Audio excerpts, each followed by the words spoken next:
با نام و یاد خدا، سلام و درود خدمت شما دوستان عزیز. من ستاره درخشان هستم و اینجا کانال روایت ستاره. به کانال خودتون خیلی خیلی خوش اومدید. امشب قراره یکی از داستان‌ها و حکایت‌های کوتاه بهلول دانا رو با هم مرور کنیم.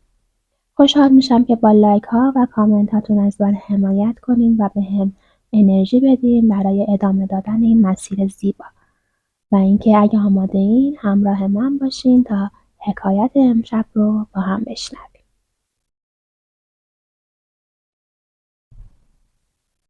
با نام و یاد خدا.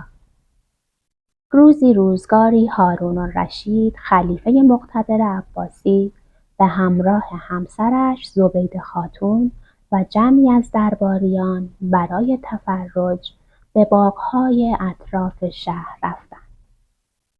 در میان راه چشمشان به بهلول افتاد. بهلول را دیدند که در میان خاک و خل نشسته و با تکه‌های چوبی و گلی دیواره‌های کوچکی روی زمین می‌سازد و خانه‌های گلی درست می‌کند. خلیفه با لبخند تمسخرآمیزی جلو رفت و پرسید: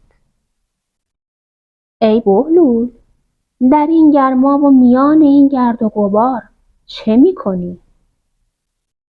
بهلول بدون اینکه سرش را بلند کند با جدیت تمام گفت: در حال ساختن بهشت هستم. هارون که از این حرف خنده‌اش گرفته بود پرسید: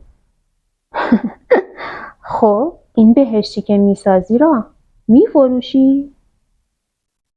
بهلول پاسخ داد: بله میفروشم. خلیفه پرسید: قیمتش چند است؟ بهلول گفت: 100 سکه طلا. هارون قاه قاه خندید و با خود گفت: دیوانگی بهلول حد و مرزی ندارد. سپس بدون اینکه پولی بدهد از کنار او گذشت. اما زبیده خاتون که زنی با ایمان و نیکوکار بود ایستاد. او قلباً به پاکی روح بهلول ایمان داشت.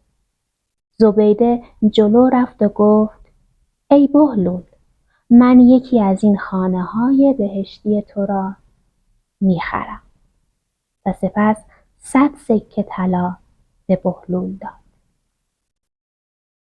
بهلول 100 سکه طلا را از زبیده گرفت و دعایی در حق او کرد و گفت: این خانه در فردوس برین متعلق به شماست. شب که فرا رسید، هارون در خواب دید که در باغی عظیم و بی‌نظیر قدم می‌زند. درختانی با میوه‌های یاقوت، قصرهایی از زمرد، جوی‌هایی از شیر و عسل. بر سردر یکی از قصرهای باشکوه نام زبیده خاتون با خطی نورانی نوشته شده بود.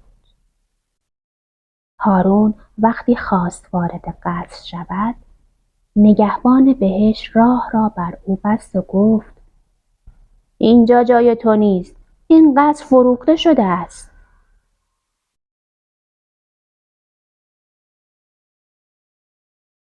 هارون هراسان و مضطرب از خواب پرید. تمام بدنش می‌لرزید. صبح زود قبل از اینکه آفتاب کاملا طلوع کند، سراسیمه به همان جایی رفت که روز قبل بهلول را دیده بود. بهلول باز هم نشسته بود و همان خانه‌های گلی را می‌ساخت.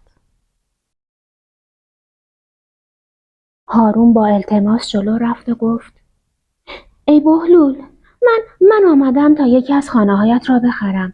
بگو قیمتش چند است؟